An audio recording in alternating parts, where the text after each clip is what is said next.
next I want to talk about population change in Europe. And just to review something we talked about in the introduction to the course is in addition to the Industrial Revolution changing economics, probably more importantly is that around the time of the Industrial Revolution, you had a change in population. That was due to a decreased death rate. And as fewer people died, that dramatically increased the population growth because you had, while people didn't necessarily have more children, because fewer people died and more children survived childbirth and into their adulthood, you had a growth in population around the 1800s and on. And this is due to what's called the demographic transition. I think we mentioned it in the introduction, but I want to highlight again. So prior to the Industrial Revolution, you had a high birth rate coupled with a high death rate and a population growth that was fairly steady. It was a very slow growth period. Just prior to the Industrial Revolution, you had a decrease of the death rate, and while the birth rate stayed stable. And as you had less people die, but steady births, you had a rise in the total amount of population. Now, what's happening in Europe now is that as time has gone on, these birth rates are starting to catch up with the death rate, and in some cases actually surpass it, so that as people have fewer and fewer children, you move myself down here, you have a slowing of population growth, and in some places a decrease of population because of these very low birth rates. So that if we compare a population pyramid, which we introduced earlier in the semester, these are population charts showing the number of people in different age groups from young childhood into middle age into old age. If we look at the population pyramid or age structure diagrams for Europe, you can see there's much more people that are middle-aged and fewer people in the younger age groups. By contrast, if we look at Africa, Africa has a more rapidly growing population where much of the population is really concentrated in these younger age groups. And if we look at the United States, for example, it's going to be similar to Europe, but not quite as bad. We do have a little bit of a higher population growth rate in the United States than they do in Europe. But again, somewhat similar.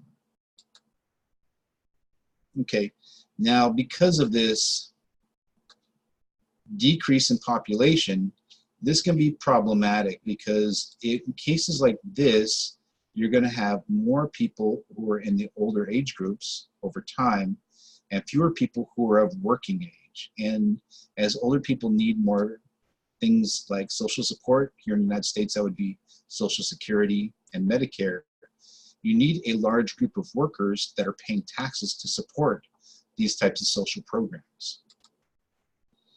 Okay, so just to recap, this is called the demographic transition, and Europe is really the model. That this is really describing what has happened in Europe from prior to the Industrial Revolution until modern times. This era that they're in now is often called the post-industrial period.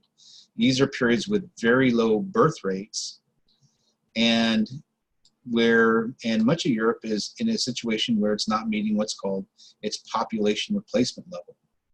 That's the number of births you need to keep the population steady or growing. And I have some questions here. I guess you could pause it, so I don't need to pause in the video, but the question is, why is it a problem if you don't? I actually mentioned that a moment ago. And the other question is how Europe can get around problems associated with demographic transitions. I won't make you wait. And the solution is by accepting millions of new immigrants each year. That Europe has high rates of migration, and the benefits of migrants are twofold. That one, migrants tend to be younger, the migrants themselves who come to work, and also they often come from parts of the world that have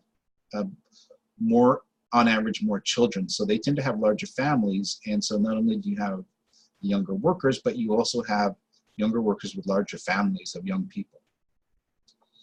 This is a figure showing where most of the migration is coming from. Some comes from the former Soviet Union, but much of it comes from the Middle East, places like Turkey and beyond, and also from North Africa.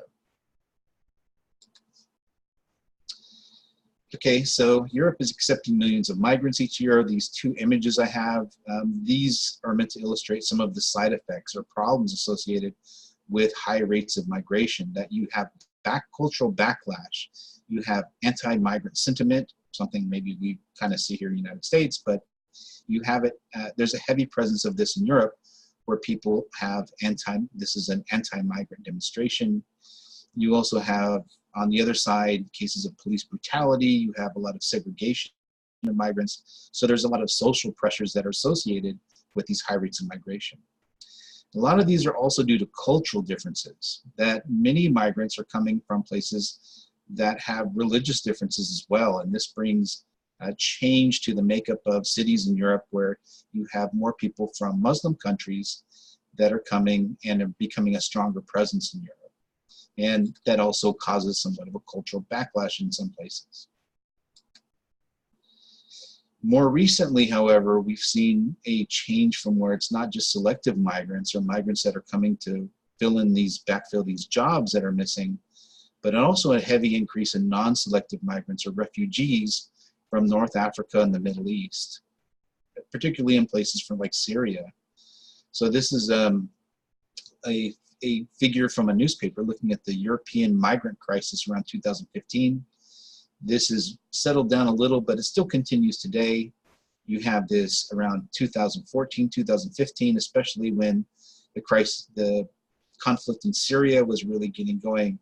You had a heavy increase in migrants coming from the Middle East and North Africa into Europe. Many of these refugees or non-selective migrants.